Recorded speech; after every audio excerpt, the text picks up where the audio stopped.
Crossroads, fell down on my knees. Down to the crossroads, fell down on my knees.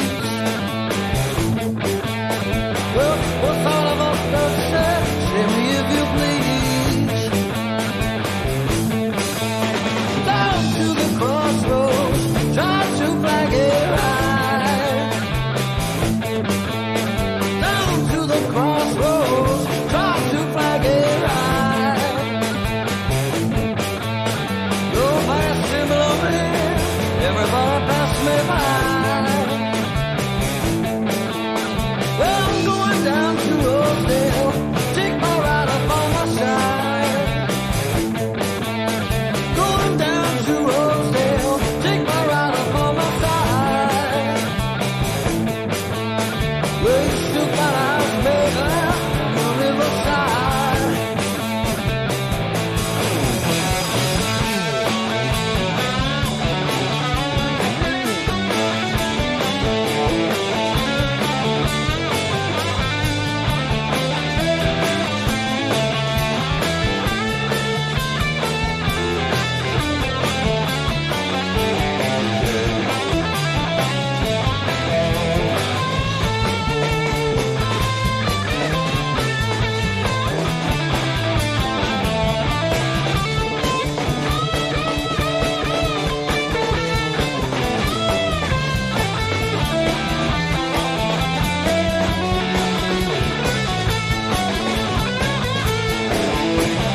Going down to Rosedale, take my ride up on my side.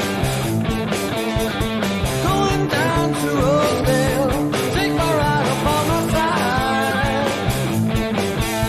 Well, you stood by a house, baby, on the riverside.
Run, you can run, tell my friend walk around.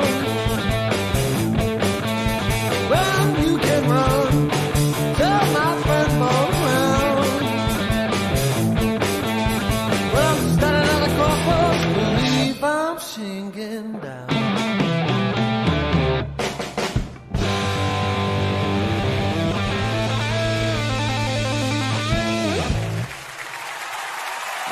Eric Clapton, please, on vocals.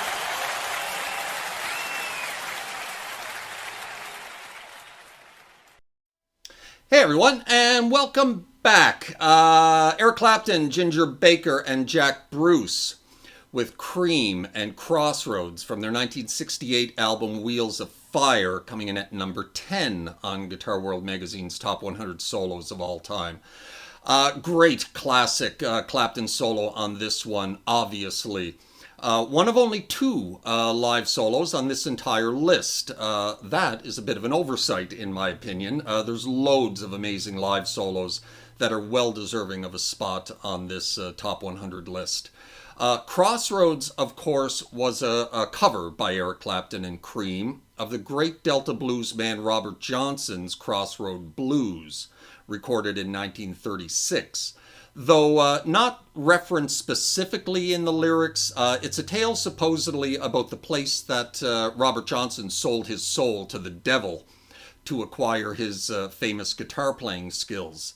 The story had it that Robert Johnson went from an average to bad blues guitar player to one of the best Delta blues guitar players in America practically overnight. Thus the myth about just where and how he acquired those skills so quickly.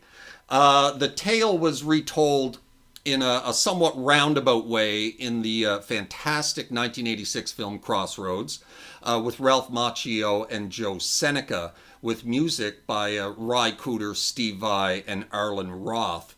If you have not seen the movie Crossroads, go watch it after you watch my video. There haven't been a whole lot of films in history with the guitar as its central theme, and this is easily one of the best of what few there actually are. There's also loads of interesting stories about how it was made and how it was made, guitar-wise and music-wise as well, should you want to dig a little bit deeper online and on YouTube into the behind the scenes of this wonderful film. Regardless, now back to Clapton.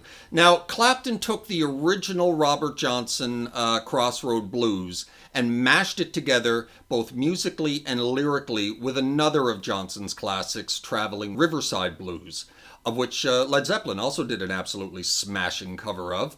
The Cream version is actually closer to Traveling Riverside Blues as a whole, in my opinion, than it is to the original Robert Johnson Crossroads. But the title Crossroads is what Clapton obviously decided to go with. Anyway, loads of fun to rip into this one. Been looking forward to this one for a while. Been listening to it a few times a day for a couple of months now, before even touching the guitar, to get the two solos pretty much burned into my little brain.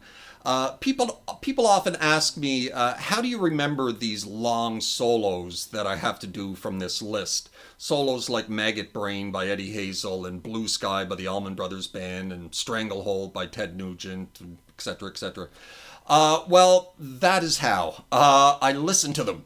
I memorize them, plain and simple. I listen to them relentlessly until I know the solo inside out, without even touching a guitar. And then I pick up the guitar and learn it. And I've already got it burned in my brain.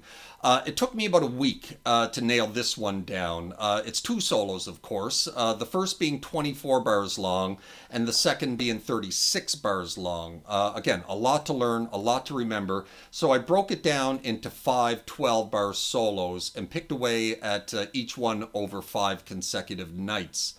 A couple of more nights to practice the whole thing put together, and here we are. Got it down. The last of a string of 4 or 5 classic blues solos in a row that I've been on, and probably my favorite of the bunch. Man, Clapton could tear into the blues back in the day. Which leads me to the question of why, still at a young age, did he do that left turn in the 70s and softened his musical approach, putting his tremendous guitar skills into the background, basically, for the most part. A mystery to me. Maybe he was just tired of it. I don't know. But, of course, he had great success and a long career, and he's still going, but damn, to be a guitar player of that caliber and renown at the close of the 60s, to just say, yeah, I'm done being a guitar god. I'm going to now be a singer-songwriter, first and foremost. And, hard rock and hard blues is no longer going to be my thing. I think this is where a lot of the Clapton confusion comes into play amongst guitar players over the past 30 or 40 years, myself included at one time. We all kept hearing about Clapton. Clapton this, Clapton is God, Clapton is the greatest guitar player of all time, Clapton is this, Clapton is that, yet without really digging into his 60s catalog of music a whole lot as I was growing up, all I ever heard as a young lad was stuff like I Shot the Sheriff and Forever Man and Tulsa Time and Lay Down Sally and Wonderful Tonight and Cocaine and so on and so forth. I mean, it's still guitar-driven music for the most part, but, if Clapton was driving at 100 miles an hour in the 60s, as the 70s kicked into gear, he was now driving the speed limit guitar-wise, and sometimes well under it. Of course, there's some great, guitar work to be found here and there for sure. But, for the most part, in my opinion, hardly guitar god type of stuff. So I'm not really ashamed to say that I was one of those guitar players. I just didn't get Clapton. I didn't get all the acclaim and the reasonings of what made Clapton so incredibly fantastic in so many people's eyes. But, to be fair, I hadn't really listened to his earlier work in the 60s at this point. And this is where he built that reputation. The Yardbirds and John Mayall and the Blues Breakers and Blind Faith and Derek and the Dominoes, but especially with Cream. This was the first iteration of Eric Clapton. This was Guitar God Clapton. I was born a few years too late, and I kind of missed the boat on that. What I got was Lay Down Sally and Wonderful Tonight Clapton. When I was a teenage guitar player learning my chops. Anyway, I thought, I'll pass on that. Thank you very much. I don't see what all the hype's about. But when I did go back and listen to the music that he had produced in the 60s, then I got it. Then I understood. Besides Hendrix, his playing in the 60s was in another league altogether compared to every other guitar player at the time. Maybe Jeff Beck is in there as well. But, blues-based hard rock was about as heavy as music got in the 60s. And no one played it better than Clapton. Maybe Hendrix. But, Hendrix's style was very different, despite being similarly blues-based. Hendrix wasn't as clean and precise a player as Clapton, and was more heavily effects, noise, and style driven. I still think Hendrix was better, but Clapton was a more pure blues player, in my opinion. But like I said, he absolutely killed it for a few short years in the 60s, like 5 or 6 years. And then boom, he was done. He mellowed out, something like I previously said I will never understand. But man, did he leave his mark in those 5 or 6 years. This solo to Crossroads was recorded at the Winterland Ballroom in San Francisco in early 1968. And legendary, of course, and was basically the high water benchmark of guitar playing for about 10 years from 1968 to 78. That's when a new young gun, a guitar slinger by the name of Eddie Van Halen, first appeared on the scene and made Eruption the new guitar benchmark going forward. Interestingly enough, Crossroads, the solo to Crossroads, is what made a young Eddie Van Halen pick up the guitar when he was like 12 or 13 years old. Despite sounding really nothing alike, Clapton was Eddie Van Halen's biggest influence as a budding guitarist. As he got better as his teen years progressed, Eddie learned all of Clapton's solos note for note, the only player that Eddie claims to have learned anything from note for note. Of course, Eddie would take what he learned from Clapton and forge his own path and create his own style and sound, well removed from Clapton's style. But the influence was there, and you can hear it at Eddie's core, melody and rhythm in his playing, of which Eddie had loads. And it's that he learned from Clapton as a teenager. Before I go, this is getting long, but before I go, I want to play something for you. This is a recording that I found of an interview with Eddie Van Halen in a hotel room from around 1984 or 1985.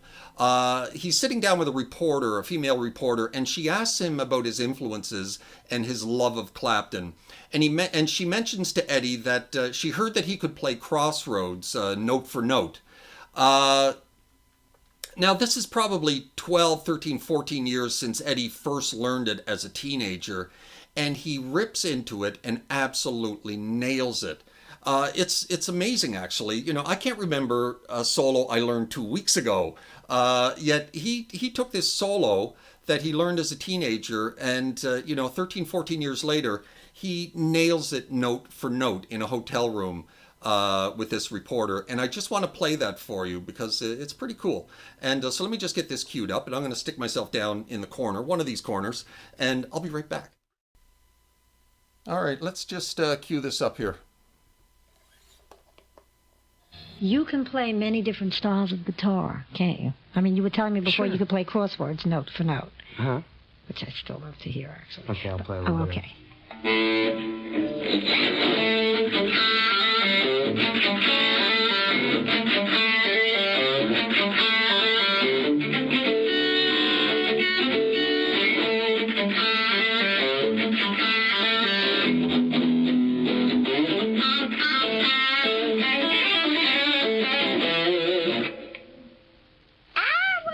Okay, but anyway, all right. I'll play solo part, wait.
Anyway, that's incredible. You know, I find that incredible that he can retain that for so many years. And that's like note for note, basically.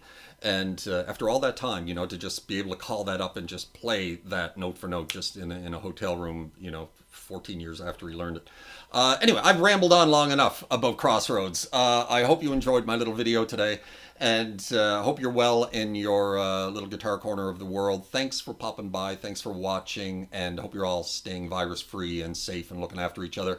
And we're into the top 10. Scary. And we'll see you next time. Ciao.